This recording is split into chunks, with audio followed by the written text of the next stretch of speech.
I told you. We are going to rough you up. Hey Fred, stop. We said we were going to rough his house in, not up.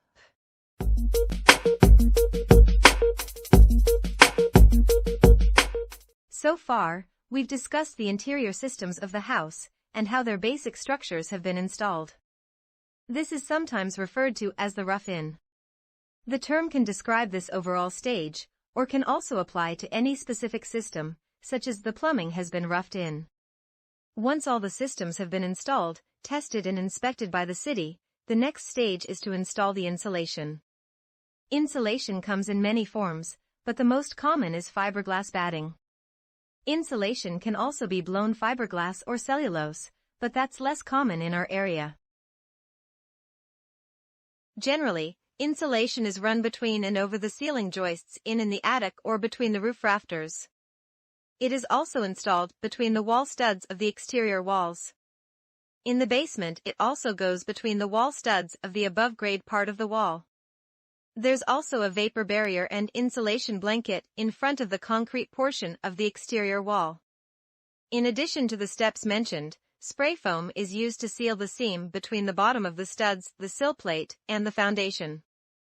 After all this is done, it is again inspected to assure a complete and proper job. Once the insulation has passed inspection, the next stage can begin, installing the drywall. This is one of the most dramatic visual changes in the home. The drywall is hung in just a few days. It's at this point that most people start to get a real sense of the space. Once the drywall is hung, another inspection is done to assure proper installation. Then covering of the seams begins. This is commonly described as taping and mudding. There are usually 3 layers of mud applied, the first layer, with the paper tape, then after a light sanding, a second layer to make sure everything is covered, with another sanding, then a final finishing coat with a final sanding. It's a very dusty process, but the final product is worth it.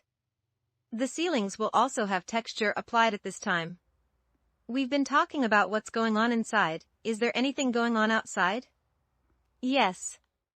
Next time, we'll talk about what's being done outside the home as well as what happens next on the inside.